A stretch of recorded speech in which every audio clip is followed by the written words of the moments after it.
Assalamualaikum warahmatullahi wabarakatuh.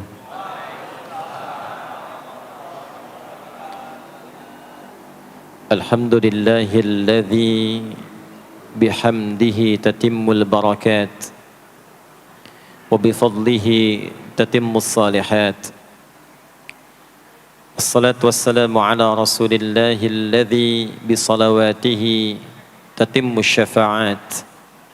Fasalawatullahi wa salamuhu tammu alaihi wa ala ahlihi wa alihi wa dhurriyyatihi wa ashabihi wa ummatihi ila yaumil mi'ad.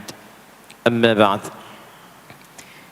Faya ahbaballahi wa ahbaba rasulihi sallallahu alaihi wasallam, usi nafsi wa iyyakum bitaqwallahi faqad fazal muttaqun.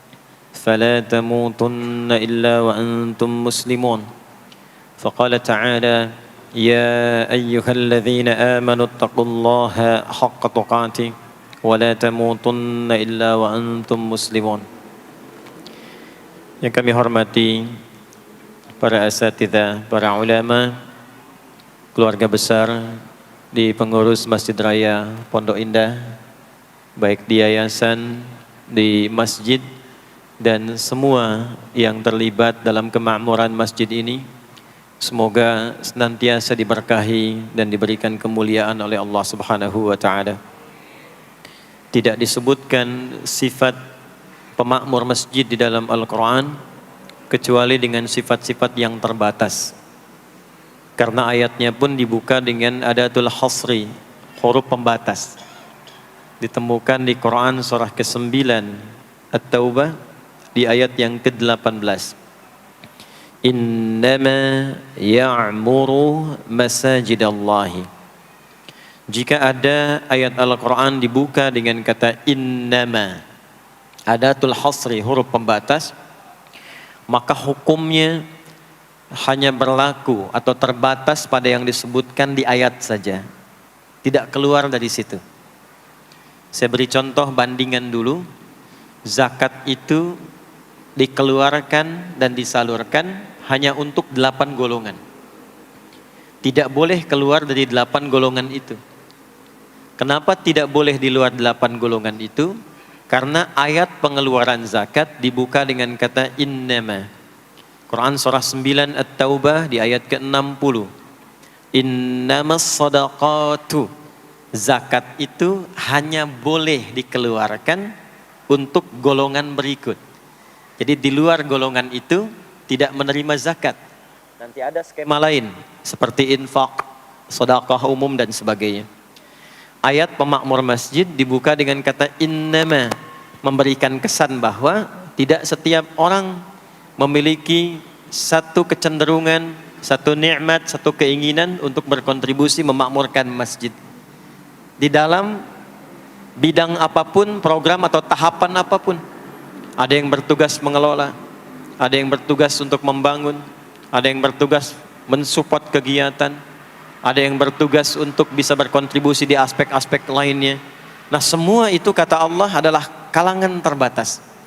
Jadi kalau Allah sudah berikan satu spesialisasi tersendiri dan dinilai oleh Allah sebagai golongan yang spesial, maka manfaatkan status itu sebelum nanti bertukar atau selesai tugasnya dan kembali kepada Allah insyaallah dalam kemuliaan. Man amana billahi wal yaumil akhir. Man amana billahi wal yaumil akhir. Orang-orang yang diberi kesempatan memakmurkan masjid itu, kata Allah, harus menyatukan dulu visinya sebelum membuat program. Jadi sebelum membuat program di masjid, satukan dulu visinya. Visinya untuk mendapatkan ridha Allah. Proyeknya akhirat, untuk membawa bekal pulang saat akan dihisab. Jika semua kepentingannya lillah, semua karena Allah, maka apa yang kemudian Allah tunjukkan, orang-orang itu akan menjadi istimewa di hadapan Allah, lalu mulai membuat program dari kenikmatan salat yang khusyuk, wa aqamas shalah, pengelolaan harta yang bisa bermaslahat atau kepentingan-kepentingan agama dan sosial, wa ataz zakah, walam yakhsha illallah, dan semua fokusnya karena Allah. Fa'asa ulaika ayyakunu minal muhtadin, maka orang-orang yang beraktivitas demikian insyaallah akan digolongkan pada golongan orang-orang mendapatkan kemuliaan dan petunjuk dari Allah Subhanahu wa taala. Semoga kita semua termasuk dari bagian ayat yang disebutkan tadi. Bapak Ibu sekalian, tadi banyak disampaikan tentang kemuliaan dan kegiatan waktu subuh. Sampai ada program pejuang subuh. Mudah-mudahan nanti selanjutnya ada pejuang zuhur. Setelah itu pejuang asar. Setelah itu pejuang maghrib. Lalu disempurnakan dengan pejuang isya. Ada apa di waktu subuh? Apa perbandingannya dengan waktu-waktu yang lainnya? Mengapa sebagian nama yang disematkan di dalam ibadah di waktu-waktu itu justru tidak sama dengan nama waktunya, tapi disebutkan dengan nama-nama yang berbeda? Zuhur kenapa dengan zuhur tidak nahar? Asar kenapa disebut asar tidak masa? Subuh kenapa disebut subuh dan ada dua nama dengan fajar? Ya, kenapa namanya dua? Itu yang coba kita hadirkan di pertemuan kajian kali ini. Mudah-mudahan dari pencerahan yang kita dapatkan di kesempatan pagi ini ada bakal terbaik yang kita bawa pulang setelah menunaikan ta'lim ini insyaallah. Tidak cukup dengan amin, kita mulai dulu ya. Bismillahirrahmanirrahim. Kita mulai Quran surah ke-17 Al-Isra di ayat ke-78. Bismillahirrahmanirrahim. Aqimis salata liduluki syamsi ila ghasaqil laili wa qur'anal fajr inna qur'anal fajri kana mashhuda. Aqimis salat, tunaikan oleh kalian salat dengan sempurna, dengan benar. Penting dicatat, setiap ada perintah menunaikan salat dalam Al-Quran yang salatnya dimaknai sebagai ibadah formal, bukan bermakna doa biasa. Jadi ada salat yang bermakna umum yaitu doa. Jadi doa itu disebut dengan salat. Karena itu dalam fiqih as-salatu hiya doa. Salat itu secara bahasa disebut dengan doa. Karena isi dari semua salat itu bacaannya semuanya doa. Tapi kalau ada salat yang dimaksudkan ibadah yang kita tunaikan dimulai dengan takbir, berniat kita, ditutup dengan salam, maka salat yang dimaksudkan ini itu seringkali di Quran kalimatnya dibuka dengan derivasi kata aqama yuqimu. Kalimat salat pertama di Quran Al-Baqarah ayat 3. Alladzina yu'minuna bil ghaibi wa yuqimunas shalah. Al-Baqarah ayat ke-43. Wa aqimus shalah wa atuz zakah. Selalu menggunakan aqama, yuqimu, yuqimuna, aqimi dan seterusnya. Termasuk di Quran surah ke-17 Al-Isra ayat 78. Aqimis salata, menggunakan kata aqim. Apa itu aqim? Aqama, yuqimu, yuqimuna, aqim itu artinya menunaikan dengan sempurna sesuai dengan ketentuan yang diberlakukan, tegak sempurna. Jadi ketika Allah meminta kita menunaikan salat, salat yang diinginkan itu kata Allah bukan salat biasa saja, bukan sekadar bertakbir kemudian ditutup dengan salam. Ada ketentuannya, ada aturan-aturannya.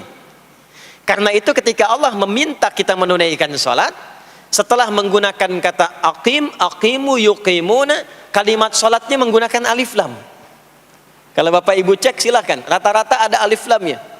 Ya, tidak berdiri sendiri. Alladzina yu'minuna bil ghaibi wa yuqimunas shalah, ada alif lamnya. Wa aqimus shalah wa atuz zakah. Wasta'inu bis sabri was shalah, ada alif lamnya. Nah, alif lam itu diantara fungsinya dalam bahasa Arab, ada yang berfungsi sebagai ta'rif. Ta'rif itu seperti artikel the dalam bahasa Inggris. Ya, car itu banyak di luar, mobil. There are so many cars outside. Itu banyak sekali kendaraan di luar. Tapi kalau kita katakan the car, ya, yang ini bukan yang lain. As-shalah, kenapa menggunakan alif lam? Memberikan kesan yang diinginkan itu salat yang sesuai aturannya, salat yang sesuai dengan ketentuannya. Karena itu di era Nabi SAW Boleh dicatat nanti hadisnya riwayat Muslim, nomor hadis 397. Yang meriwayatkan nanti sahabat Abu Hurairah radhiyallahu taala anhu, pelaku yang mengalami ini namanya Khalad bin Rafi' Az-Zuraiqi. Dikisahkan datang seorang sahabat ya Nabi sallallahu alaihi wasallam, kemudian dakhala ila al-Masjid Nabawi, kemudian masuk ke Masjid Nabi, fa shala bi jambin Nabi sallallahu alaihi wasallam. Maka ia salat di samping Nabi sallallahu alaihi wasallam, wan nabiyyu fi nahiyatin ukhra min al-masjid. Sedangkan Nabi di sisi yang lain di masjid itu.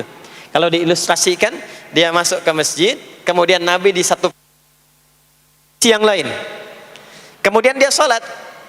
Kemudian ketika dia selesai, falamma sallama yaminan wa shamala, thumma atan nabiyya sallallahu alaihi wasallam. Ketika dia salam ke kanan dan ke kiri, lalu mendatangi Nabi sallallahu alaihi wasallam. Faqala, dia berkata, "Assalamu alayka ya Rasulullah." Ya, "Assalamu alayka ya Rasulullah." Kata Nabi, "Wa alaikassalam wa rahmatullah. Irji' shalli fa innaka lam tusalli." Kata Nabi, "Wa alaikassalam wa rahmatullah. Kamu salat lagi karena engkau belum salat." Padahal sudah salam. Fa'ada salatahu, kemudian dia mengulang salatnya. Thumma atan nabiyya, dia datang lagi ke Nabi sallallahu alaihi wasallam. Dia berkata, "Assalamu alayka ya Rasulullah." Dijawab dengan jawaban yang sama. Kata Nabi, "Wa alaikassalam wa rahmatullah. Irji' salli fa innaka lam tusalli." Kamu balik lagi salat karena engkau belum salat. Padahal sudah salam. Maka dia melakukan itu sampai 3 kali. Sampai dia berkata, "Ya Rasulullah, ma uhsinu ghairah." Ya Rasulullah, ini yang bisa saya kerjakan. Kalau ada yang kurang, alimni, mohon ajarkan saya bagaimana sholat yang sesuai aturan yang benar itu. Maka diajarkanlah oleh Nabi, bahkan sejak wudu. Idza qumta ila shalah. Kembali muncul kalimat tadi, aqama yuqimu. Kata Nabi, jika engkau sholatnya ingin sempurna, fa asbighil wudu, maka mulai dengan wudu yang sempurna. Maka biasanya orang kelihatan dari wudunya. Orang yang baik sholatnya itu mulai kelihatan dari sejak wudunya. Jadi kalau wudunya tidak sempurna, buru-buru, yang dibasuh tidak sempurna, itu pasti akan berdampak kepada sholatnya. Setelah itu, thumma istaqbil qiblah, lalu menghadap ke arah kiblat, lalu diajarkanlah oleh Nabi tata cara sholat mulai dari takbir sampai dengan selesai salam. Nah, sholat seperti ini jika benar oleh kita diikuti, jadi fokus baik-baik di sini, benar-benar diikuti oleh kita aturannya dari mulai wudu sampai dengan salam, maka Allah akan berkenan memberikan 5 kemuliaan yang dicurahkan pada seorang hamba saat di dunia. Jadi kalau pahala di akhirat, pahala sholat kita dapatnya di akhirat. Sekali menunaikan sholat dapat 10 poin. Itu ada di Quran surah ke-6 Al-An'am di ayat 160. Man jaa bil hasanati falahu asyru amthaliha. Siapa yang mengerjakan perbuatan hasanah, perbuatan baik yang punya nilai pahala, maka diberikan nilainya 10. Di dalam Al-Quran, sholat itu disebut dengan hasanah, perbuatan baik yang punya nilai pahala. Itu ada di Quran surah ke-11 Hud di ayat yang ke-114. Aqimis salata tarafain nahar wa zulafan minal lail innal hasanati yudhibnas sayyiat. Tunaikan sholat di pembuka siang sampai akhirnya, sampai ketemu malam. Jadi dari subuh, zuhur, asar, maghrib sampai ke isya. Semua solat itu kata Allah disebut dengan hasanat. Innal hasanat. Hasanat jamak dari hasanah. Jadi solat disebut dengan hasanah. Kalau kita menunaikan solat di Al-An'am ayat ke-160, maka diberikan poin. Poinnya namanya ajrun. Ya, kita sebut dengan pahala. Pahala itu bahasa Qur'annya ajrun. Di Quran surah At-Tin, lahum ajrun ghairu memnun. Begitu kita mengerjakan amal soleh, maka diberikan pahalanya. Perbuatan amal solehnya disebut dengan hasanah, pahalanya disebut dengan ajrun. 10 itu ngitungnya bukan begini, bukan 1, 2, 3, 4, itu terlalu sedikit. Di hadis Muslim, ukuran 1 keduanya 500 tahun, 2 ketiganya 500 tahun, 3 keempatnya 500 tahun. Jadi sekali kita menunaikan sholat, 10 nilainya, setiap 10 itu 1 keduanya 500 tahun, 2 ketiganya 500 tahun. Kalau ditunaikan di masjid, ya, ditunaikan di masjid, nanti dapat lagi tambahan pahalanya. Baru masuk datang ke masjid dengan niat sholat, bukan yang lain ya. Kan ada orang yang kadang ke masjid niatnya tidak sempurna ibadah, mungkin janjian ketemu teman, ya, akhi, bro, ketemuan yuk, ya. Di mana? Di Pondok Indah aja, sambil sholat zuhur. Sambil sholat zuhur, jadi sholatnya sambil, ya, nyambi itu, ya. Substansinya mau ketemu kan, agenda intinya ketemuan sambil sholat zuhur. Nah, kalau kita niatkan mutlak untuk ibadah, apapun itu, mau sholat, mau baca Quran, mau i'tikaf, itu baru datang, baru menginjakkan masjid, masuk dengan kaki kanan, baru datang, itu sudah dicatatkan 25 kebaikan. Belum apa-ngapain. Jarak satu keduanya tadi 500 tahun, dua ketiga 500 tahun. Kalau dilakukan sholatnya berjamaah, maka dapat tambahan 27, kalikan 27. Sudah dapat 10, 10 kali 27 berapa tuh? Ya, 270. Setiap satunya kalikan 500 tahun. Maka sholat di masjid itu bukan main-main. Itu kelihatannya nanti dua. Saat sakaratul maut, pahala itu ditampakkan. Jadi pahala itu bukan sekarang. Pahala itu saat kita pulang. Nanti begitu akan meninggal, ditampakkan itu. Ya, pahala yang telah kita kerjakan itu dalam bentuk amal yang diridhoi oleh Allah. Makanya orang-orang yang rajin beramal saleh, ya, hasanahnya banyak, itu hidupnya tenang. Karena dia merasa tenang, jiwanya pun tenang. Ketika pulang pun dia berada dalam ketenangan. Itu yang menjadikan dia kadang senyum. Ada orang yang akan meninggal itu senyum. Ya, sedang baca Quran, ada yang sedang duduk, ada yang sedang ngaji, ada yang sedang sholat. Saking tenangnya, panggilannya pun tenang. Quran surah 89 ayat ke-27 sampai ayat 30.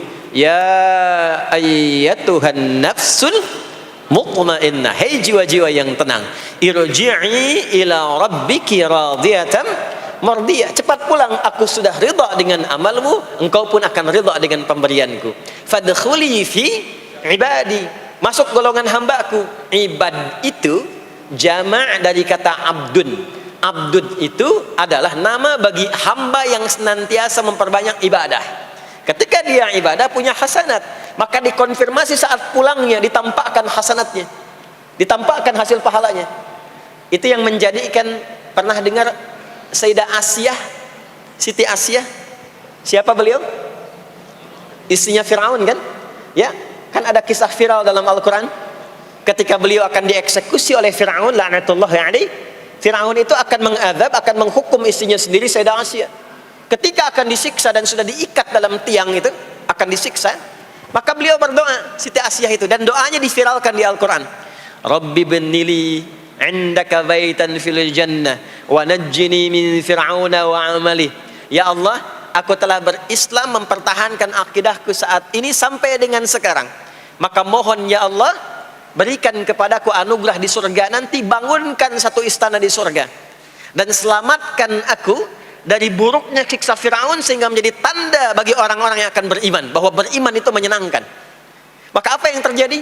Saat sakaratul maut itu ditampakkanlah oleh Allah istana di surganya, maka dia tersenyum. Dalam senyum itu Firaun kan gak ada imannya, jadi gak ada koneksinya. Maka mulai menghardik, kata Firaun, ini perempuan mau dieksekusi kok malah senyum. Dia nggak tahu kalau dalam keadaan itu surganya sedang ditampakkan, istananya ditampakkan. Maka meninggallah beliau dalam keadaan sedang menatap istana surganya, ya, dan berhasil wafat dalam husnul khatimah. Dan Fir'aun tidak mencelakai, tidak menghukum, tidak menyiksa beliau itu kecuali dalam keadaan sudah wafat, ya, ini tak terasa lagi. Nah, itulah orang-orang yang saleh, orang-orang yang punya banyak hasanah, ditampakkan sakaratul mautnya, lalu dihisab, nanti baru dikonfirmasi.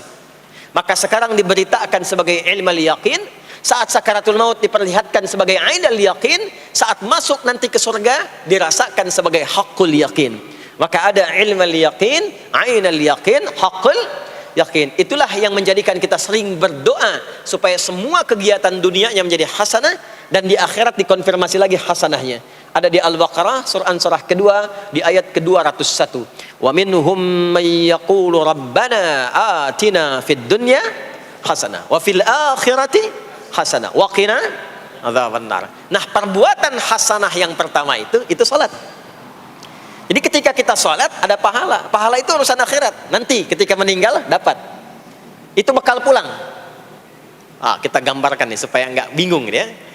Yuk, kita ilustrasikan sejenak ya. Bismillah.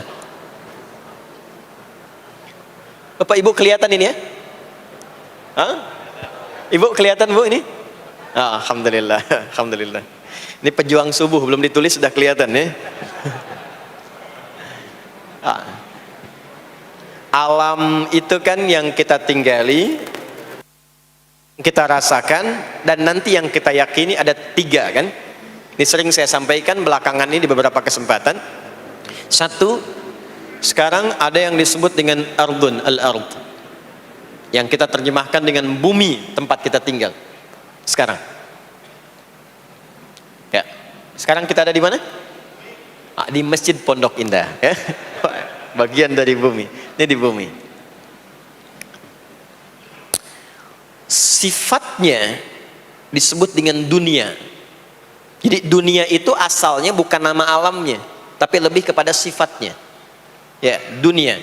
Dari kata dana, yadnu, dunuan, wa dunyaan. Artinya sesuatu yang cepat. Sesuatu yang fana. Sesuatu yang rusak, yang hilang.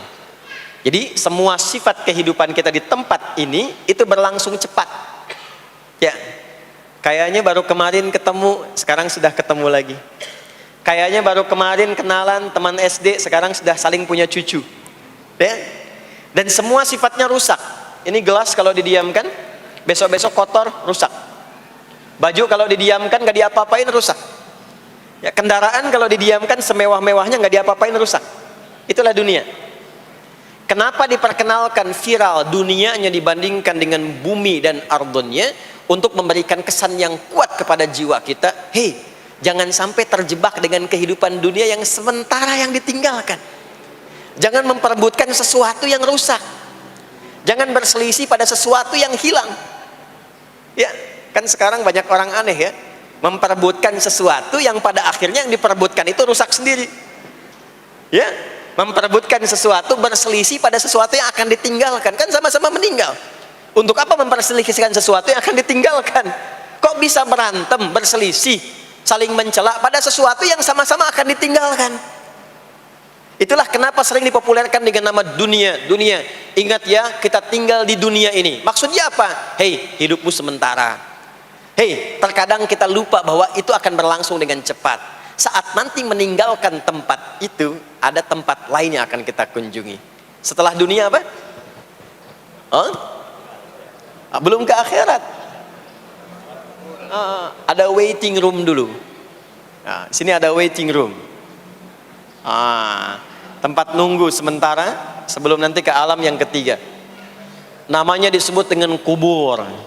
Afala ya'lamu idza bu'thira ma fil kubur. Surah apa itu? Surah Al-Adiyat, surah ke-100 di ayat yang ke-9. Namanya kubur. Sifatnya disebut dengan barzakh. Ya, alamnya barzakh. Bainahuma barzakhul la yabghiyan. Barzakh itu pemisah. Bukan alam yang sesungguhnya berkehidupan, bukan. Sementara aja pemisah dari alam yang lain. Jadi sekat yang tak nampak sekatnya, tapi memisahkan dua yang berbeda, itu disebut barzakh. Bapak Ibu, kalau kita pernah lihat di lautan, atau orang diving, menyelam ke laut, atau kita lihat misalnya suka ada program di YouTube ya, tentang lautan itu, kan air yang tembus ke laut itu dari mana-mana kan, dari sungai menyatu. Pernah lihat ada bagian lautan tertentu yang nggak nyambung tuh arusnya antara kanan dengan kirinya.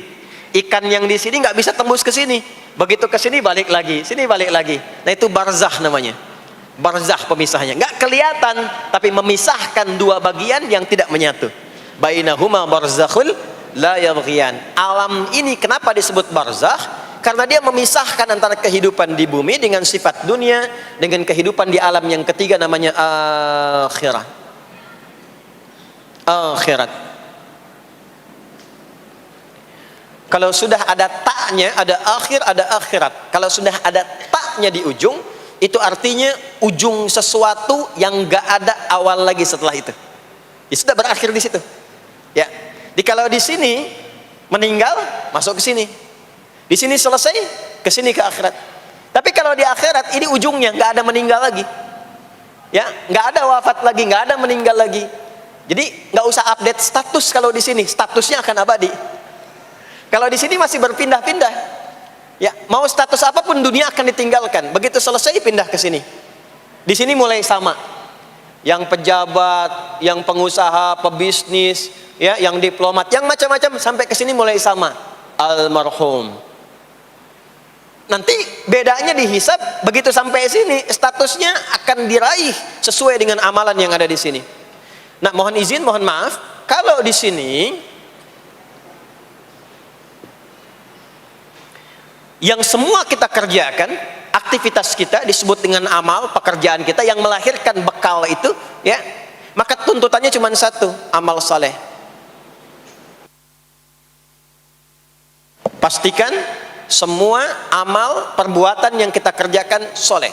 Soleh itu artinya dipandang baik oleh Allah, singkatnya begitu.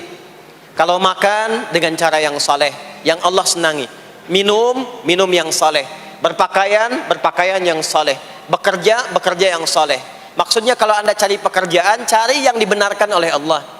Jangan bekerja dengan korupsi, jangan bekerja dengan cara menyogok, jangan bekerja dengan mempopulerkan riba misalnya. Kalau makan yang saleh, jangan makan yang haram, jangan makan hasil dari pencurian, itu namanya saleh.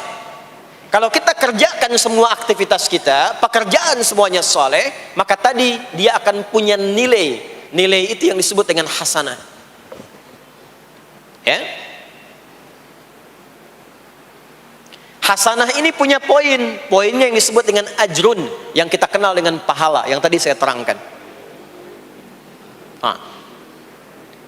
Nah, ini hasanah, ajrun, hasanah ini yang ikut ke alam kubur nanti.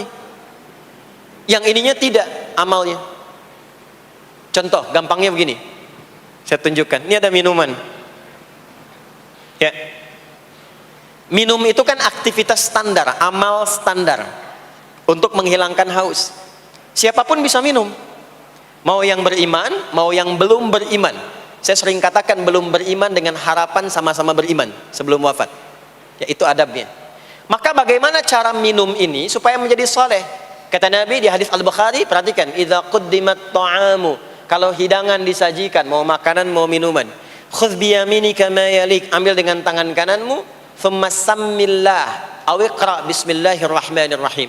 Maka sebelum diminum ucapkan bismillahirrahmanirrahim. Maka kalimat bismillahirrahmanirrahim itu yang akan menjadikan aktivitas minum menjadi hasanah. Dituliskanlah pahalanya, namanya ajrun. Minumannya selesai, itu masalah dunia. Hausnya hilang, keluar jadi kotoran, itu minumannya. Jadi gelasnya nggak ikut ke alam kubur. Ya, minumannya nggak ikut.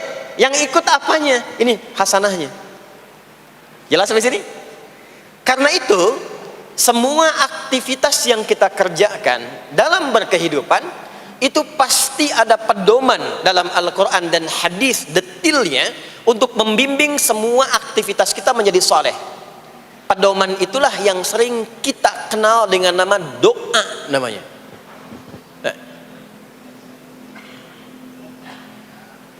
Silahkan Bapak Ibu cek, tidak ada satupun di dalam Islam aktivitas yang dikerjakan kecuali bersanding dengan doa di dalamnya.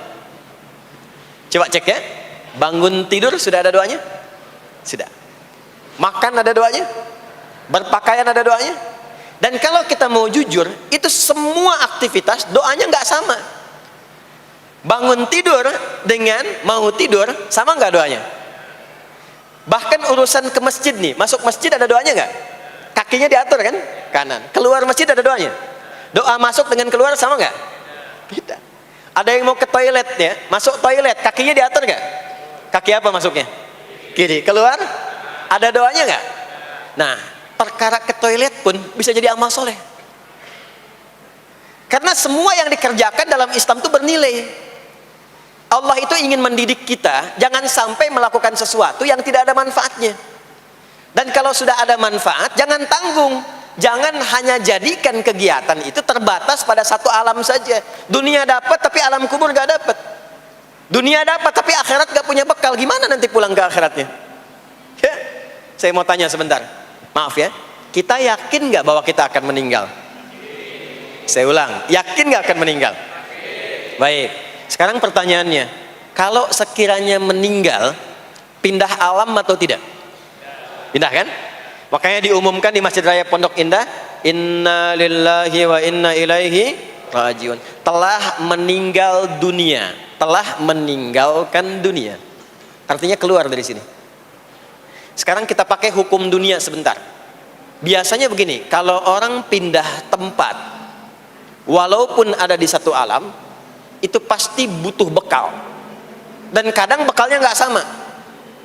Contoh, nanti Ramadan, setelah itu masuk Idul Fitri. Biasanya ada mudik ya. Mungkin nggak mudik kalau nggak ada bekal? Saya sering perhatikan setiap tahun, orang itu mau mudik kalau ada bekalnya. Masya Allah, cuman motornya bebek, ya. Tapi kan bekalnya ada yang singa, ada yang sapi, ya. Itu ditambah lagi pelepah pisang, kasih dus lagi, kasih tulisan, sayang tunggu aku pulang, gitu kan? Kan dikumpulkan kan? Dan saya pernah tanya, kenapa Mas gak pulang? Gak ada bekal Pak, katanya. Jadi orang mau pindah tempat saja, itu perlu ada bekal. Anda kesini kalau nggak ada bekal nggak mungkin sampai. Sekarang kalau pindah dari Indonesia ke Singapura, sama nggak mata uangnya? Beda. Di Malaysia sama nggak? Semakin jauh ke Saudi, ke Amerika, hukumnya mengatakan setiap pindah tempat pasti bekalnya beda. Jangan pernah kita mengharapkan atau membuat hukum sendiri ketika pindah tempat. Jadi sesama dunia saja tempatnya, bekalnya sudah beda. Sekarang Anda menginginkan pindah alam dari dunia ke kuburan, bekalnya pengen sama, mustahil. Makanya sejak kita meninggalkan dunia, semua paket dunia tanggal di atas, pindah ke bawah, selesai. Nih bajunya ini nggak akan ikut nih, ganti. Ya namanya kafan kan, dan di kafan itu sudah nggak ada kantongnya. Coba dicek tuh, ada kantongnya nggak kan kafan tuh? Nggak ada. Dan ini nggak akan dibawa nih handphone yang bagus lagi dipakai ngerekam nih, nggak akan ikut. Ah saya mau dipakai aja, ntar kalau malaikat nanya man rabbuka, nih sudah pernah ikut kajian. Rombongan Ustaz Adi. Ya beda, ini beda alam. Maka yang ikut apanya? Yang ikut tuh hasanahnya, value-nya, nilai kebaikannya. Ini yang kita yakini, ini yang kita imani. Jadi mumpung masih ada kehidupan, perbanyak. Kalau dulu sadar banyak yang salah, sekarang sisanya ganti dengan yang soleh. Kalau sudah diperlihatkan, sekarang kan banyak yang viral di YouTube, dilihat, didengar oleh telinga kita, disimak oleh kita. Orang meninggal sedang sholat, orang meninggal setelah menjadi pemulung kebaikan, orang meninggal dalam keadaan baca Quran, diperlihatkan di mata kita. Kok bisa buka YouTube yang keluar di beranda itu? Itu kan hidayah. Jadi kalau sudah ditampakkan di depan mata, ya, didengar oleh kita, terlihat langsung, maka yang disadari salah yang dulu ganti dengan yang soleh sekarang. Kalau tidak kita lakukan, maka rugi kita saat pulang. Ini yang dimaksud surah ke-103. Wal asr innal insana lafi khusr illa alladhina amanu wa amilus salihat, amal saleh. Nah, ini nanti yang dibawa pulang ke sini. Ya, sini. Nah, bagaimana melatih supaya semua kegiatan kita itu jadi soleh? Gimana latihannya? Karena nggak mudah untuk melakukan itu. Belum tentu bangun itu langsung soleh, itu belum tentu.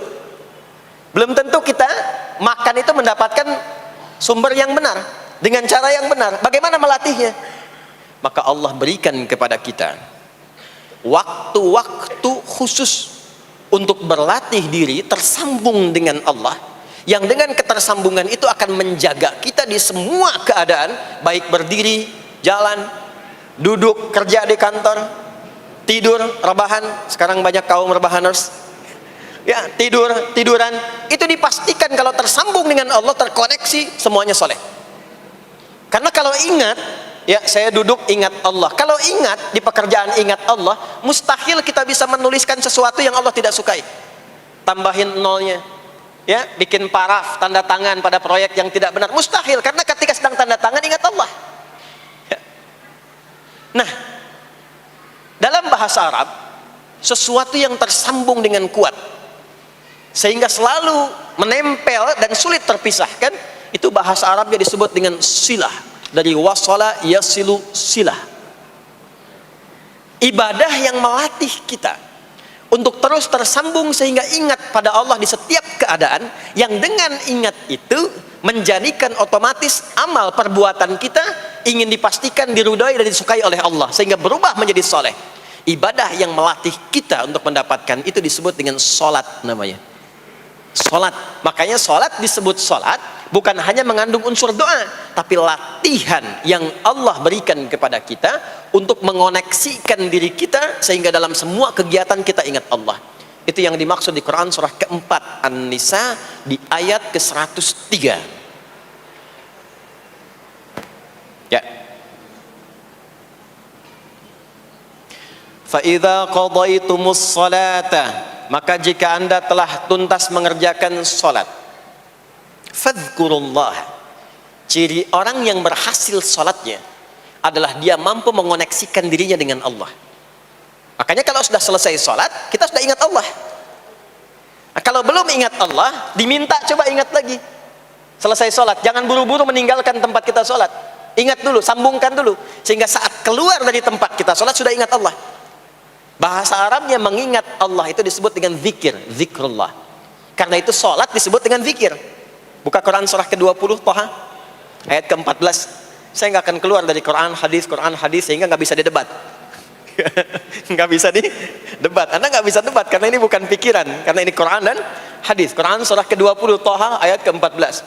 Innani anallahu la ilaha illa ana fa'budni wa aqimis salata lidzikri. Salat disebut dengan zikir. Zikir itu artinya ingat. Makanya tadi saya katakan di awal, salat itu melatih kita supaya ingat Allah. Karena itu ketika kita salam, assalamualaikum warahmatullahi wabarakatuh, assalamualaikum warahmatullahi wabarakatuh, belum ingat kita kepada Allah, maka diminta zikir pasca salat. Setelah salat ada zikir kan? Dan zikir pertamanya apa? Hadis Muslim, astaghfirullah, astaghfirullah, astaghfirullah. Itu yang paling singkat. Kalau mau agak panjang, astaghfirullahalazim, alladzi la ilaha illa huwal hayyul qayyum wa atubu ilaihi. Kenapa istighfar? Karena kita memohon ampun kepada Allah kalau dalam sholat tadi belum nyambung sama Allah. Karena ada orang yang saat sholat bukan ingat Allah, dia masih ingat dunia. Padahal dari sejak awal sholat sudah diminta buang urusan dunia ke belakang. Makanya kita bertakbir, itu ada kitabnya. Asrarus shalah, nadharat fi ma'anis shalah. Ketika Anda mulai bertakbir, takbir begini, Allahu Akbar. Kenapa mengangkat tangan gini salah satunya? Di antara maknanya, buang urusan dunia ke belakang. Pasrahkan dirimu kepada Allah. Kalau sholatnya ingin khusyuk, jangan bawa urusan dunia ke dalam sholat. Buang. Yang menjadikan seseorang kurang khusyuk begitu takbir, dunia masih dibawa. Lisannya berucap Allahu Akbar, tapi pikirannya motor hu akbar, mobil hu akbar, ya kan? Status tuh belum diupdate hu akbar. Ya, miss call belum dibalas, akbar. Itu bermasalah. Sehingga mudah dikerjai setan. Ada setan namanya khanzab di Sunan Abu Daud. Saat seseorang mulai bertakbir, kata Nabi, fayaqulu syaitanu, di situ setan mulai beraksi. Sebelum takbir kita dibikin fokus. Anda silahkan praktekkan. Kalau mau sholat rasanya fokus. Tapi mulai bertakbir Allahu Akbar, setan mulai beraksi, kata Nabi, udhkur kata, udhkur kata. Ingat ini, ingat itu. Hatta la yash'ural musalli kamra'atan yusalli, sampai ada orang salat yang tidak sadar berapa rakaat sedang menunaikan salatnya. Subuh berapa rakaat tadi? 2 diucapkan, tapi ketika dipraktekkan ada yang 3. Ada yang 1. Ya, ada yang begitu. Ada, tapi di hati saya gitu ya. Nah ini. Makanya setelah kita salat, salam, assalamualaikum, assalamualaikum, itu kita mencoba menyempurnakan dengan apa? Istighfar dulu. Kalau tadi ada yang belum tersambung. Setelah itu apa? Kita sambungkan. Allahumma antas salam, subhanallah, alhamdulillah, Allahu Akbar. Makanya dilatih 33 kali. Sekali belum nyambung, 2 kali. 2 kali belum nyambung, 3 kali. 3 kali belum ingat, 4 kali. Masa iya sih sampai 33 kali belum ingat juga? Bapak nama siapa? Joni. Siapa Pak? Joni. Siapa Pak? Joni. Siapa Pak? Apa enggak dengar saya Joni? Itu baru 3 kali. Ini kita 33 kali menyebutkan subhanallah. Masa enggak nyambung juga?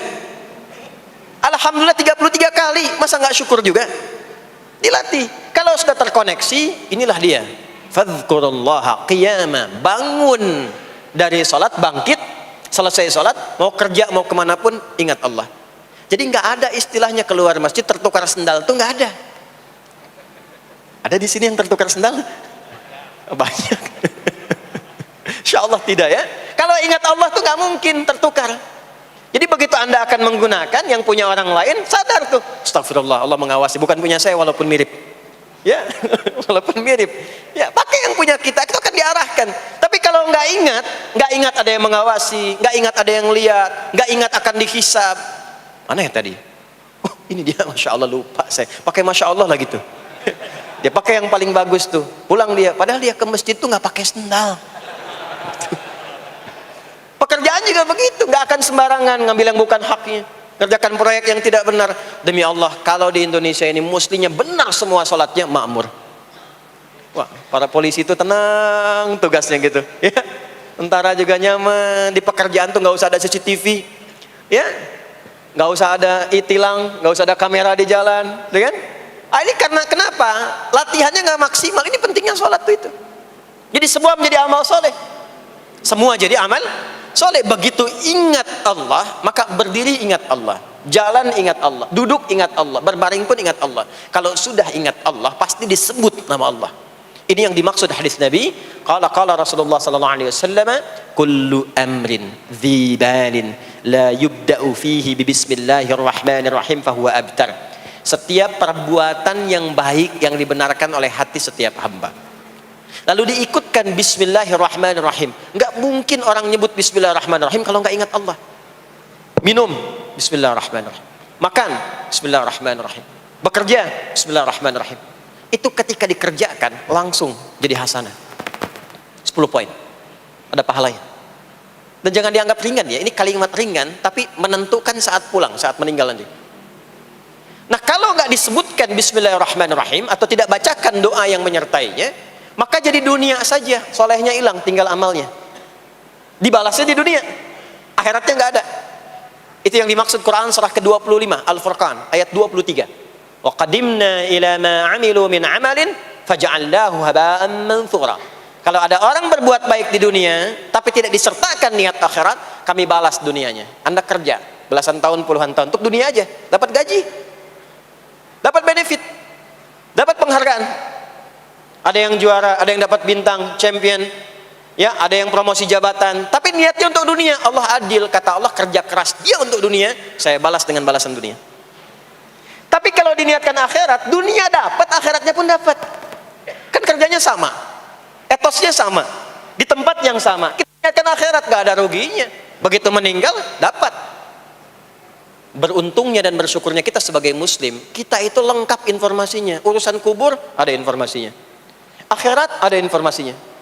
Silahkan komparasikan dengan informasi dan sumber manapun. Ditemukan nggak yang informasi detail seputar kubur, seputar hisab, seputar kiamat, seputar surga, seputar neraka? Cuma di Islam. Itu yang kita syukuri, supaya kita siap-siap. Bukan sekedar dibaca. Baca ada pahalanya, tapi siap-siap ada konsekuensi kebaikannya. Ini balik ke sini. Karena itu saya katakan dari awal, pertama Bapak Ibu sekalian, sholat itu menjadi ibadah paling pokok karena dia akan mengantarkan kita pada konektivitas yang kuat dengan Allah Subhanahu wa taala. Ini poinnya. Kalau sudah nyambung dengan Allah, bukan cuma jadi amal soleh. Orang-orang yang tersambung dengan Allah di semua aktivitas kehidupannya, maka akan mendapat jaminan langsung dari Allah Subhanahu wa taala yang memudahkan semua urusan hidupnya. Mudah sukses, mudah bahagia, mudah tenang. Semua kemudahan yang kita raih dalam konteks kebahagiaan, ketenangan, kesuksesan itu kalau digabungkan semua maknanya, berubah katanya menjadi falah. Apa namanya? Falah. Falah itu bahagia, sukses, nyaman. Kalau dibuka kamus English Arabic misalnya, falah itu bahasa Inggrisnya success and happiness. Bukan cuma bahagia, bahagia dan sukses. Bukan cuma sukses, karena ada orang sukses belum tentu bahagia. Saya sering tanya yang ini nih, dan biasanya para ibu yang juara menjawabnya itu. Ya, pilih mana? Kaya tapi gelisah, atau miskin tapi tenang? Miskin tapi tenang. Sukses tapi gelisah, ya, atau miskin tapi tenang. Sukses tapi tenang, ya. Sukses dan bahagia. Nah, sukses dan bahagia itu bahasa Arabnya falah. Ini poinnya. Falah. Nah, sekarang coba kita dengar baik-baik. Cek telinganya masih ada nggak? Cek telinga masih ada nggak? Setiap hari, di setiap pergantian waktu dalam sehari. Pergantian waktu sehari itu ada 5. Dari mulai subuh, ke siang, zuhur, ke sore, asar, mau habis sore menjelang malam, maghrib, muncul malam, isya. Itu setiap hari 5 kali berganti waktu diperdengarkan oleh Allah. Hambaku, kamu harus bahagia. Hambaku, kamu harus sukses. Apapun pekerjaanmu, sukses. Apapun aktivitasmu, harus bahagia. Harus senang, harus tenang. Falah. Kuncinya apa? Salat. Diperdengarkanlah hayya 'alas shalah. Diperdengarkan di telinga kita. Telinga bahasa Arabnya udhun. Jamaknya adzan. Maka kalimat yang diperdengarkan 5 kali sehari itu disebut dengan adzan. Dan satu-satunya lafaz yang diperdengarkan 24 jam di muka bumi ini tak pernah berhenti. Makanya setiap tempat terjadi perbedaan waktu sholat. Ya, di sini tadi subuhnya jam berapa? 4.13, 12, 49, 4.10. Terjadi perbedaan pendapat tentang waktu subuh. Ya, ini menandakan bahwa bukan dari tempat yang sama.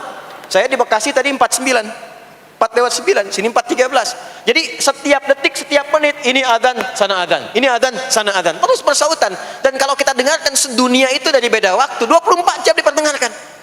Hayya 'alas shalah, ayo salat. Kenapa mesti salat ya Allah?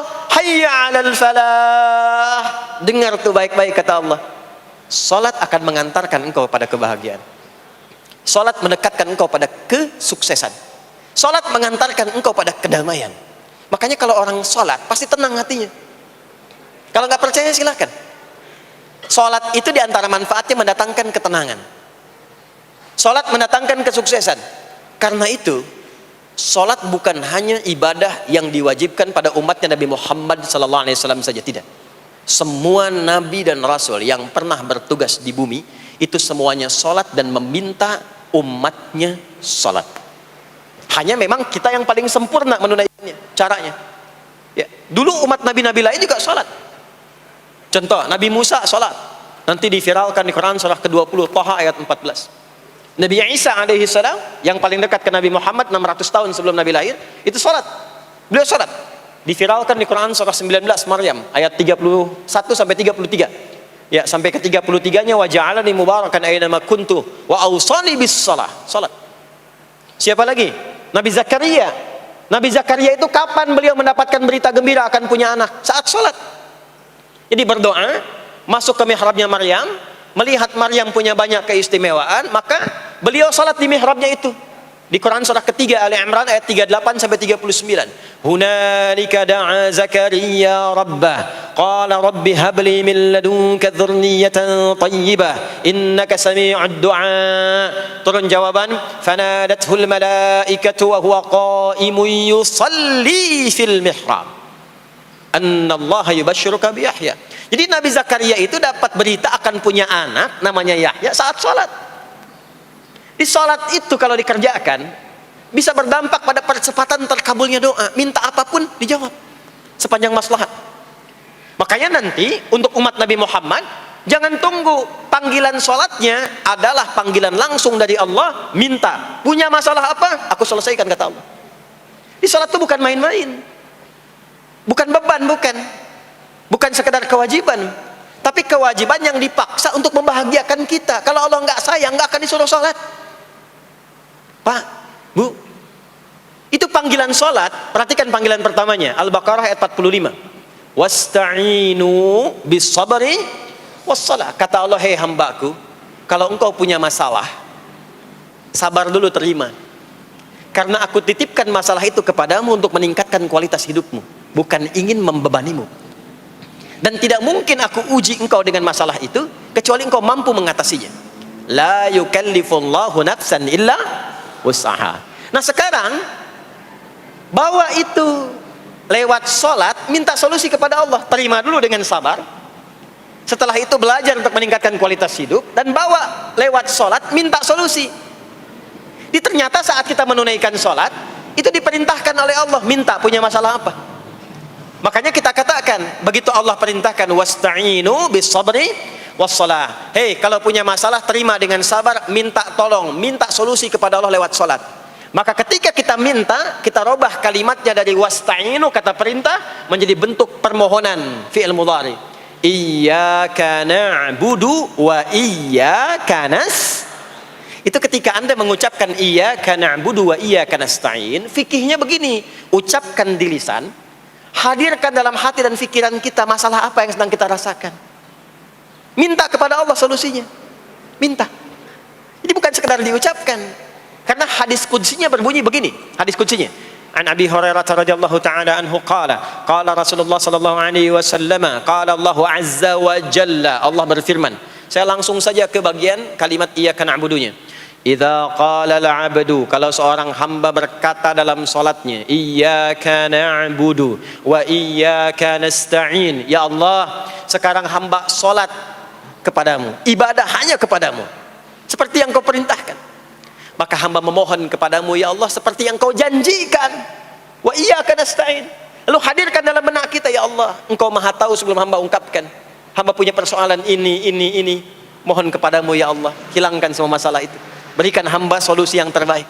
Berikan hamba keberkahan darimu. Itu sekilas hadir dalam jiwa kita. Maka apa yang terjadi? Qala Allah azza wa jalla, dijawab kalimatnya itu, hadza baini wa baina 'abdi wa li 'abdi ma sa'al. Ini perjanjian antara aku dengan hambaku. Kalau hambaku benar salatnya sampai kalimat ini, apapun yang dia mintakan sekarang, aku akan kabulkan. Sepanjang itu ada maslahat untuk dirinya. Dicontohkan itu oleh Nabi Zakaria. Beliau itu minta saat berdiri, Pak, bukan saat sujud. Dimulai dari berdiri. Nanti akumulasinya saat sujud. Itu berdiri aja kalau benar mintanya dikabulkan. Tidak menunggu selesai sholat. Dan ada fikihnya, nggak sembarangan, ada fikihnya nanti. Ada fikihnya, ya, ada tuntunannya. Alhamdulillah. Poinnya adalah sholat itu solusi. Makanya jangankan Nabi yang tadi saya sebutkan, Nabi Ismail, itu saking pentingnya sholat, wasiat beliau yang diviralkan di Al-Quran untuk semua keluarganya, sholat. Ada di Quran surah 19 Maryam ayat 55. Wa kana ya'muru ahlahu bis salah. Kata Allah, dan tercatat Ismail itu pernah berwasiat meminta semua keluarganya, hei, sholat. Jadi kalau kita mau urut sampai ke atas, semua sholat. Muhammad sallallahu alaihi wasallam bin Abdullah bin Abdul Muttalib bin Hashim bin Abdul Manaf bin Qusay bin Murrah bin Kilab bin Ka'ab bin Ghalib bin Fikir bin Malik bin Nadar bin Kinana bin Khuzaimah bin Mudrikah bin Ilyas bin Nizar bin Mudar bin Ma'ad bin Adnan bin Addi bin Adri bin Muqawwam bin Nahur bin Tarikh bin Ya'rub bin Yasjub bin Nabit bin Ismail alaihi salam bin Ibrahim alaihi salam bin Azar atau bin Nahur bin Abir bin Kinan bin Arfakhshad bin Sam bin Nuh alaihi salam bin Mikhlail Matusyalah bin Kinan bin Anwas bin Thith bin Adam alaihi salam. Semua salat. Coba ulangi itu. Semua salat. Para nabi salat, para rasul salat. Anda bukan nabi, bukan rasul, nggak mau sholat dan pengen mudah hidupnya, pengen masuk surga Firdaus lagi, Anda sehat.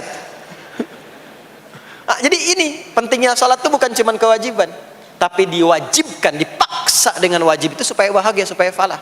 Makanya kalau ada panggilan azan, cara memahaminya ini falah. Oh, ini solusi saya di sini nih, kebahagiaan saya ada di sini, kesuksesan saya ada di sini. Ya, makanya ketika dipanggil oleh muadzin, hayya 'alas shalah, labbaik, siap saya. Di sini. Ini poinnya. Nah, saya sambungkan kembali, ya. Ketika seseorang dilatih lewat salat dan sudah mulai tersambung dengan Allah Subhanahu wa taala, maksudnya ingat Allah, tertatalah semua aktivitasnya. Maka berubahlah lewat salat ini, lewat latihan ini, semua kegiatannya berubah, didorong menjadi amal soleh. Karena itu, setiap orang yang sholatnya benar, yang pertama dianugerahkan oleh Allah kepada orang sholat itu bukan dunia, tapi perubahan perilakunya menjadi lebih baik. Jadi bukan kaya dulu, ya. Abdurrahman bin Auf tuh hijrah masuk Islam, dilatih sholat, malah hartanya hilang semua, dirampas. Tapi setelah itu jadi apa? Jadi orang paling kaya, ya. Abu Bakar As-Siddiq, Utsman bin Affan, Umar bin Khattab, Pertama kali masuk Islam kan latihannya sholat. Apakah langsung kaya? Jadi pemimpin? Jadi diplomat? Amr bin As bisa ekspedisi dari Afrika Utara sampai ke Syam? Tidak. Yang diberikan apa? Perubahan perilaku dulu. Dihilangkan sifat-sifat buruknya, dijaga dengan kemuliaan. Jadi dua sumber yang menjadikan manusia itu buruk dalam nafsunya, itu ada dua. Di nafsu itu nanti punya dorongan untuk mengarahkan kepada yang buruk, namanya fujur. Lawannya nanti takwa. Lawannya takwa. Di Quran surah Asy-Syams surah 91 ayat 7 sampai 10, wa nafsi wa ma sawaha fa alhamaha fujuraha wa taqwaha. Nah, fujur itu nanti yang membisikkan, mengarahkan kepada hal-hal yang negatif. Itu yang ditunggangi oleh setan. Setan memberikan was-was itu ke nafsu, ke fujurnya. Alladzi yuwaswisu fi sudur innas. Di dalam sudur ada qalbu, di dalam qalbu ada nafas, di dalam nafas ada fujur. Fujur itu yang digoda. Maka keluarlah kemudian dua hal. Yang pertama ada yang disebut dengan fahsya. Fahsya itu dorongan dari syahwat untuk berbuat yang menyimpang. Pornografi, porno aksi, LGBT, kata-kata jorok itu fahsya. Nanti temannya adalah mungkar. Mungkar itu keburukan yang diingkari, ditolak oleh hati, sumbernya nafsu perut dan akal. Mencuri itu mungkar, merampok itu mungkar, korupsi, membunuh, menipu itu mungkar. Jadi sumber keburukan itu cuma dua. Kalau bukan fahsya itu mungkar. Orang yang sholatnya benar, maka parameternya itu, ukuran pertama kali dia dapatkan adalah ditutupnya oleh Allah, dijaganya oleh Allah keadaan nafsunya, sehingga dia tidak dikontrol oleh perbuatan fahsya dan mungkarnya. Maka aktiflah sinyal takwanya. Takwa itu lawan nafsu. Makanya nanti kaitan takwa dengan nafsu sama-sama disebutkan. Nafsu 115 kali, takwa yang terkait fungsi nafsu 115 kali. Takwa digembosi, ya, awas, diwaswasi oleh setan, setan disebutkan 88 kali. Takwa disupport oleh malaikat, malaikat di Quran disebutkan 88 kali. Ini bukan ilmu tak-atik, hitung sendiri aja kalau mau. Itu menarik tuh. Karena sama, kalau Anda mendengar suara adzan kan ada bisikan kan? Cepat, sudah adzan, siap-siap. Itu malaikat tuh.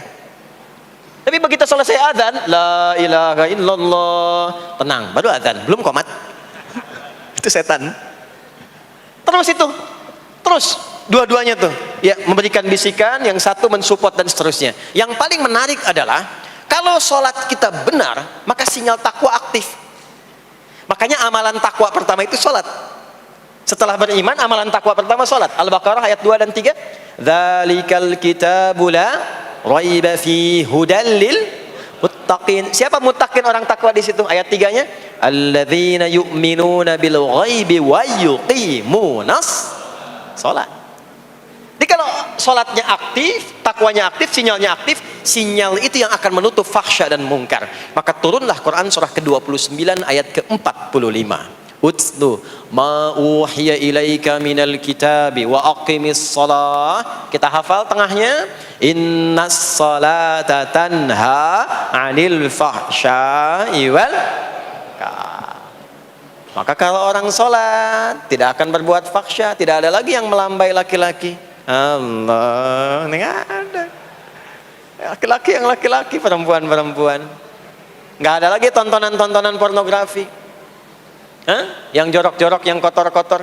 Nggak ada lagi kata-kata kotor di lisan itu, karena lisannya dilatih untuk mengucapkan yang baik-baik. Allah, sami Allahu liman hamidah, subhanallah, alhamdulillah, Allahu akbar.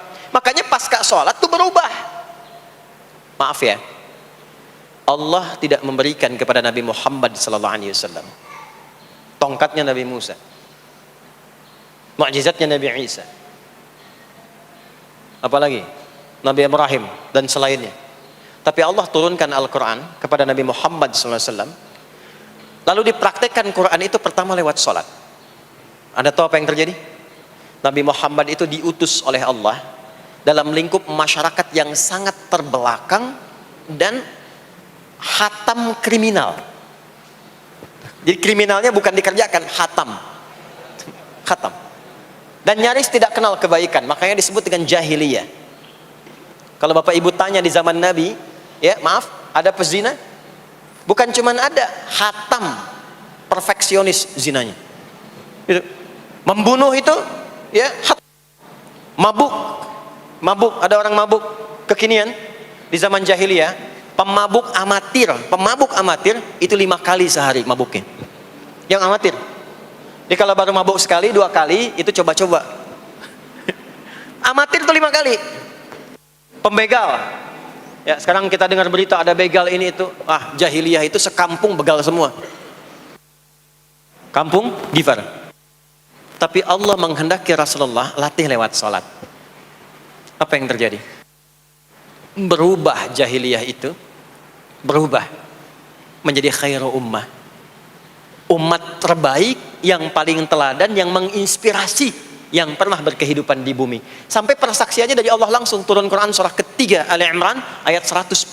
Kuntum khaira ummatin ukhrijat linnas. Jadi kalau ada orang dermawan, itu yang paling dermawan. Kalau ada orang sabar, itu yang paling sabar. Kalau ada pasar yang paling ideal, itu yang paling bagus. Berubah itu. Ya. Kenal Abu Dzar Al-Ghifari? Ayo kenal. Enggak.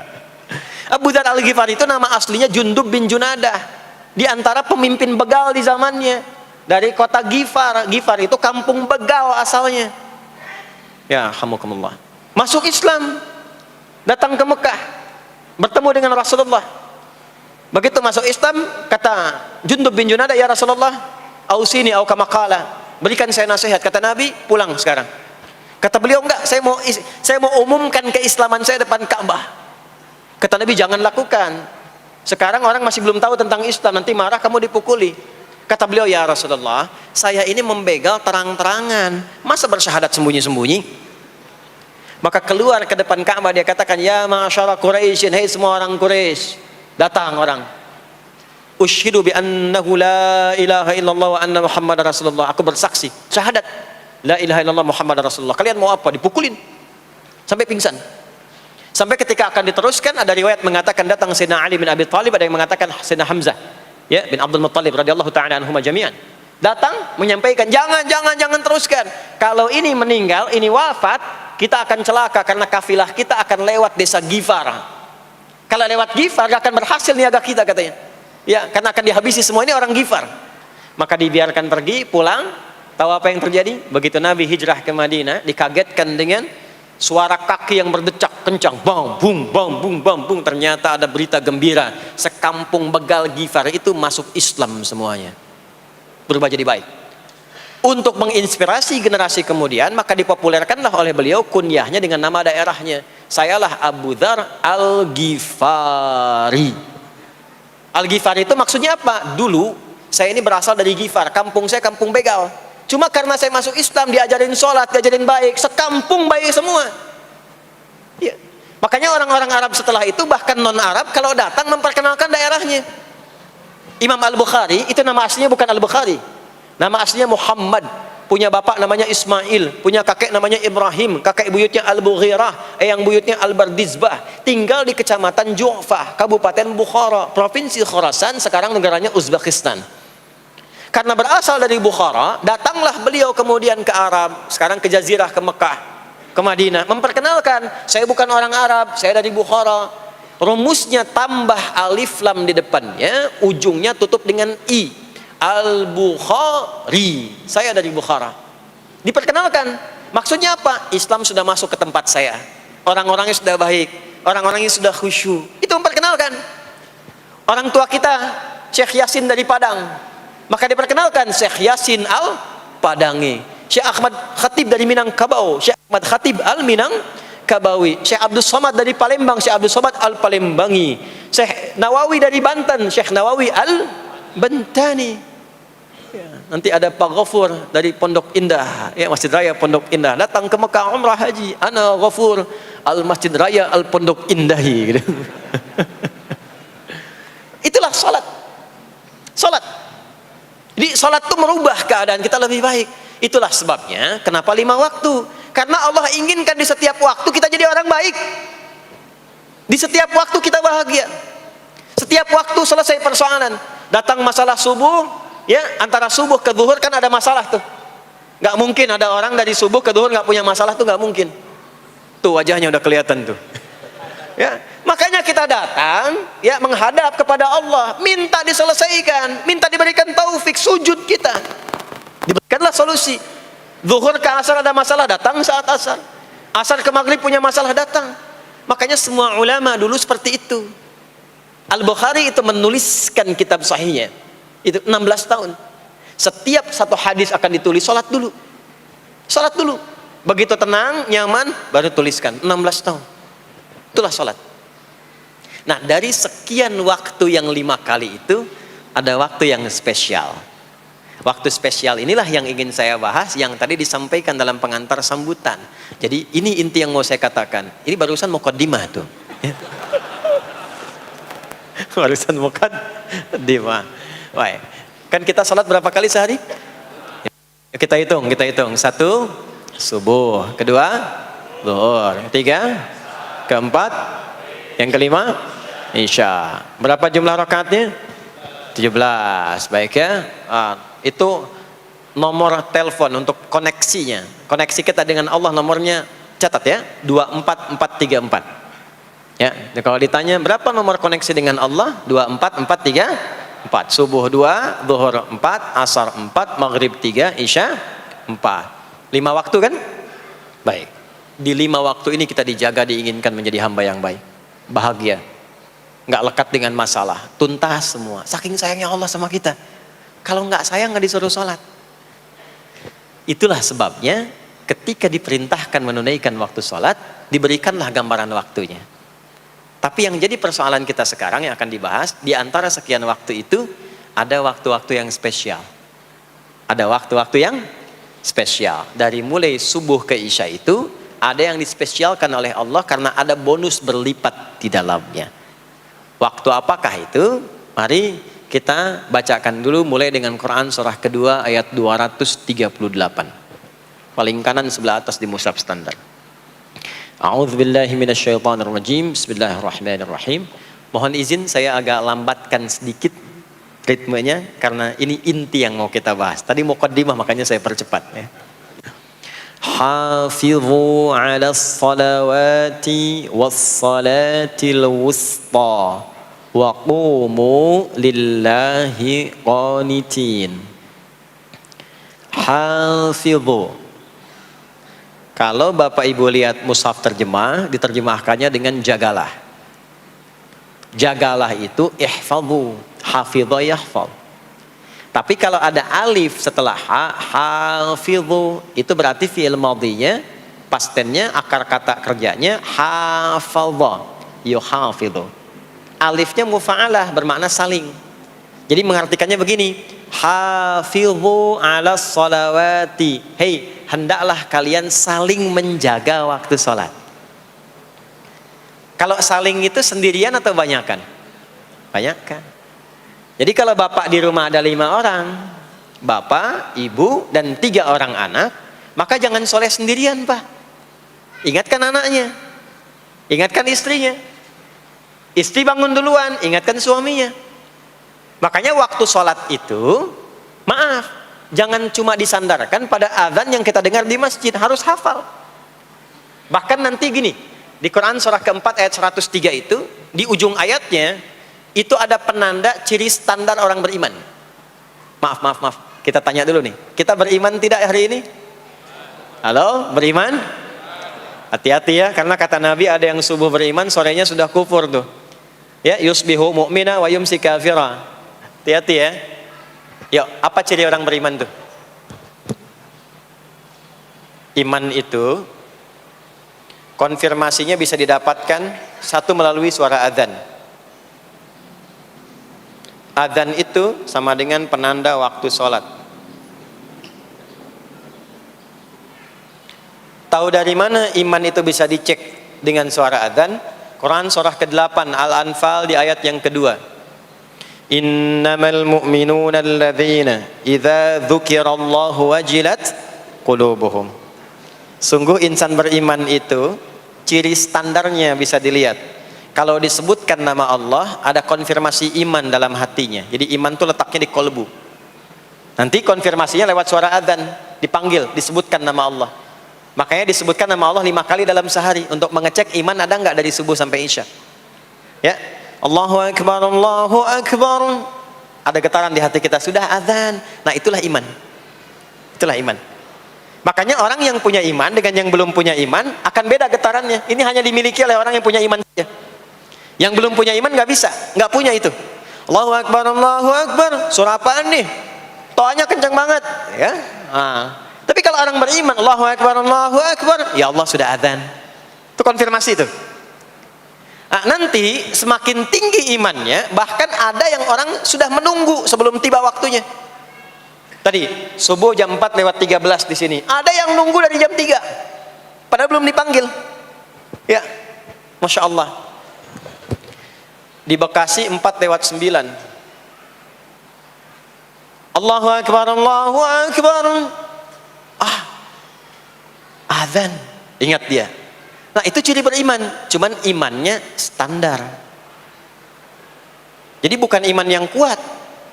Standar. Kuat belum, lemah tidak. Allahu Akbar, Allahu Akbar. Jam 4:09. Jam 3 sudah bangun. Nunggu itu. Iman yang kuat. Masya Allah.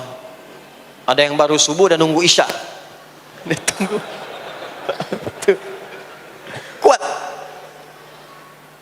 Ada yang sudah qomat, sudah la ilaha illallah, belum kepanggil, dipanggil 4:09, dia baru bangun jam 9:04.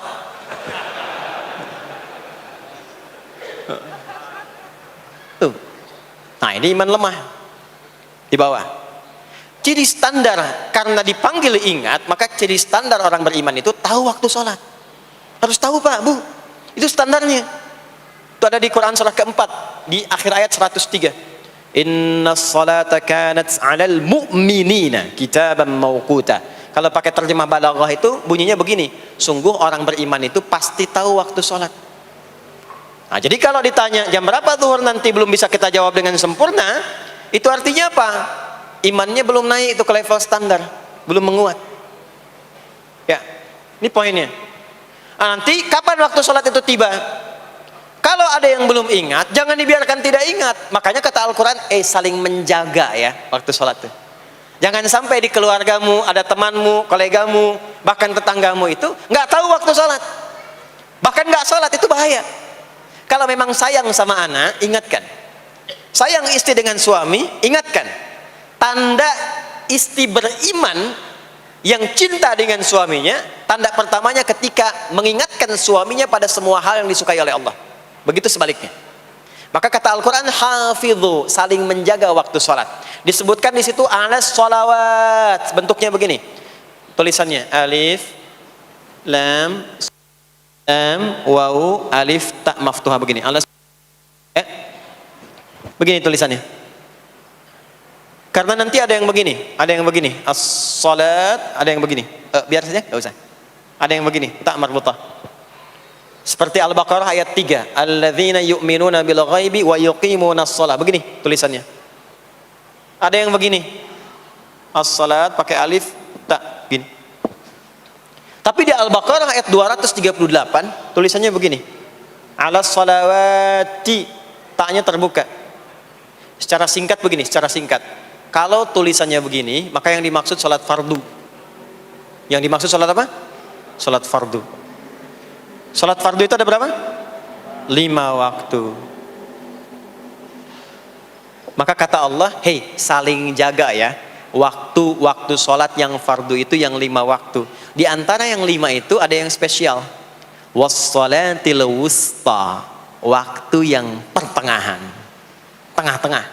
Di antara 5 waktu itu. Yuk kita tuliskan dulu sebentar. Sebentar. Salat ada salat apa saja?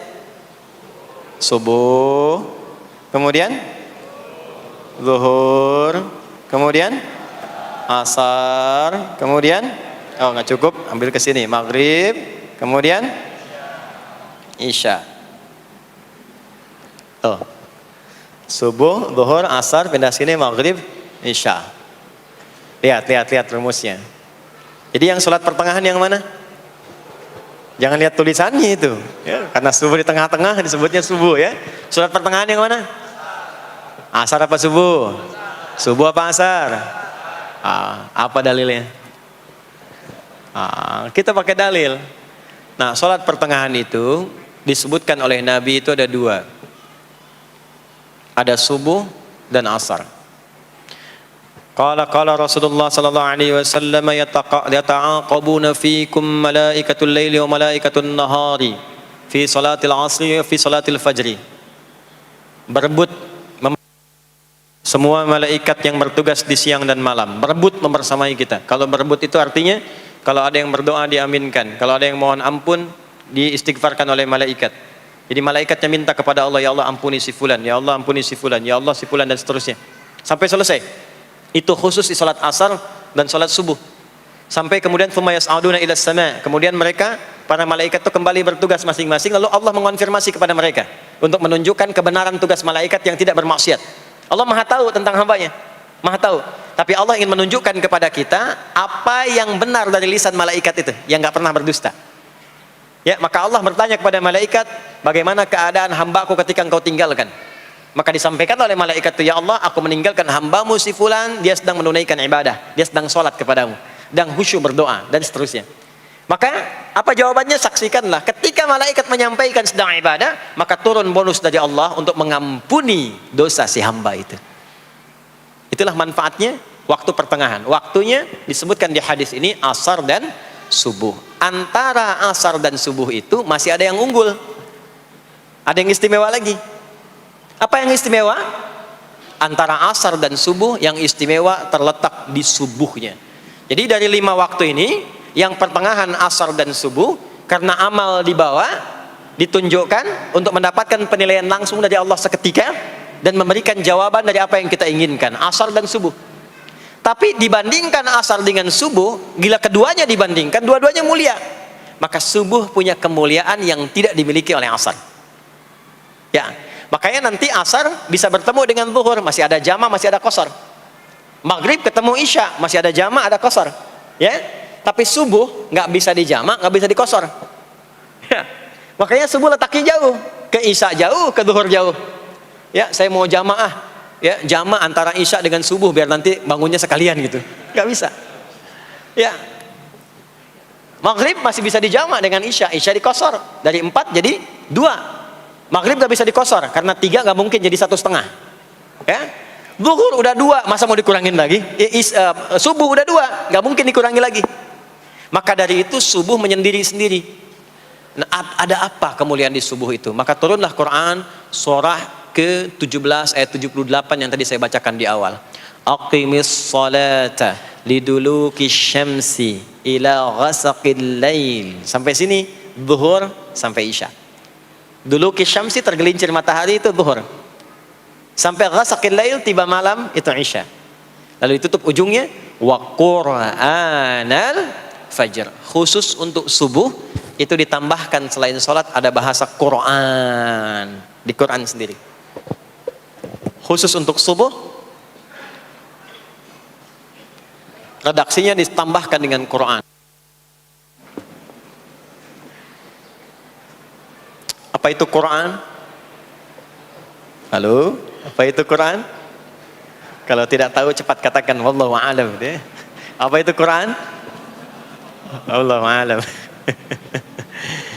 Ada Quran, ada Al-Quran. Ada Quran, ada Al-Quran. Kalau yang disebut Al-Quran itu mutlak firman Allah. Dari mulai Al-Fatihah sampai An-Nas.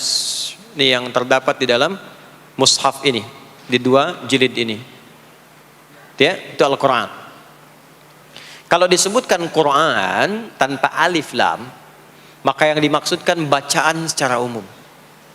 Apakah itu Al-Quran, doa, istighfar, semua bacaan itu Quran. Kemuliaan sholat subuh itu dimulai sejak waktu fajar, matahari mulai keluar sinarnya untuk membelah gelapnya malam, itu sinarnya disebut dengan fajar. Nanti subuhnya saya terangkan di akhir. Sinarnya dibelah, membelah kegelapan malam, fajar shadiq. Maka pada saat itu bukan hanya sholatnya yang punya keistimewaan seperti sholat asar tadi, tapi semua bacaannya langsung dijawab seketika oleh Allah Subhanahu wa taala. Dipersaksikan oleh seluruh malaikat dan dijawab langsung oleh Allah Subhanahu wa taala. Jadi kalau Anda berdoa, maaf, doanya lebih cepat terkabul kalau dipanjatkan dengan cara yang benar dan khusyuk. Kalau Anda istighfar, langsung dijawab. Kalau kita baca Quran, pahala langsung dituliskan berlipat. Itulah kemuliaan waktu fajar. Jadi Allah sendiri yang menyampaikan, bukan cuma sholat yang penting, semua bacaannya itu langsung didengar, langsung direspon, langsung dipersaksikan. Karena itu ada anjuran bahkan dari Al-Quran, dan ini dikerjakan oleh semua sahabat, saking pentingnya sholat subuh itu, waktu fajar itu, bahkan mereka bangun dan menunggu sebelum tiba fajar. Maka disitulah muncul kemudian tahajud. Maka muncullah kemudian istighfar sebelum waktu subuh. Ya, ada amalan, ini saya mau kasih rahasia ya. Tapi tolong jaga, ini antara kita saja di sini.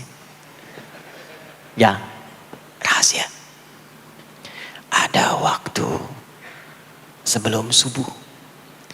Cuman 15 sampai 20 menit kurang lebih. Ingat ya, kalau dikonversi sekitar 15 sampai 20 menit waktunya. Namanya waktu sahar. Sahar, jamaknya ashar. Jamak itu karena setiap hari oleh Allah dikasih itu.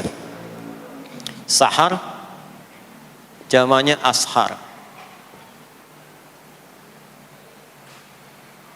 Rahasianya di mana? Bapak Ibu, ini waktu yang paling cepat untuk terkabulnya doa. Anda mau minta apa saja, hadisnya qudsi. Ibadi, kata Allah, hambaku, siapapun yang bermohon sekarang aku kabulkan, yang minta aku berikan. Wa man istaghfara li ghafartu lah. Siapa yang minta ampunan, istighfar, aku ampuni dia sekarang juga. Baik. Bapak Ibu begini, saya tanya nih, kalau ditawarkan minta apa saja diberi. Ya. Terus minta ampun juga diampuni. Pilih mana? Minta apa saja diberi, mau minta apa saja, atau mau minta ampunan istighfar? Pilih mana? Jujur aja, kalau ada proyek nilainya 100 miliar, ya, ada utang 1 miliar belum ditutup, terus suruh minta apa saja diberikan. Pilih mana? Minta 100 miliar, potensi dikabulkan, atau minta diampuni dosa? Pilih mana? Pilih salah satu, nggak usah dua-duanya. Oh, ada tawaran dikasih 100 miliar atau diampuni dosa, pilih mana? Ampuni dosa. Pelan banget ya. Kata ibu kalau bisa dua-duanya gitu. Coba, kalau ada rumus begini, Anda disuruh memilih apakah dunia dan seisinya atau memilih ampunan Allah, maka pilih ampunan Allah. Karena nanti ada rahasia yang kedua. Oh, banyak rahasia ini. Ada rahasia istighfar. Istighfar itu kalau sudah menyatu dengan jiwa kita, sudah terbiasa maksudnya. Biasa istighfar, dan jadi karakter, jadi kebiasaan. Bukan hanya pasca sholat, di mobil istighfar, di kantor masuk istighfar, sudah kebawa, udah refleks itu. Faidah keutamaan untuk orang yang rajin istighfar itu ada dua. Satu, diampuni dosanya oleh Allah, yang cirinya nanti akan dijaga dari maksiat. Ya, bukan maksum, karena maksum itu untuk para nabi. Untuk para nabi dan rasul. Manusia nggak ada yang maksum selain nabi dan rasul.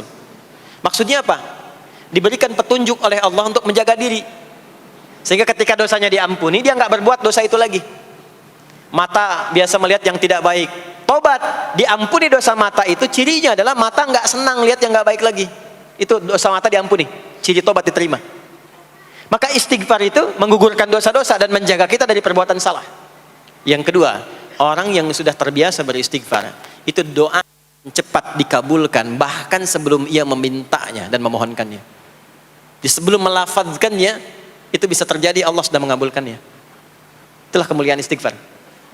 Nah, orang-orang yang istighfar, menunggu waktu datangnya fajar, itu mendapatkan kemuliaan langsung dari Allah, sampai dikatakan di Al-Quran, disebutkan sebagai orang-orang yang akan menghuni taman surga, yang sekarang sedang beraktivitas di dunia.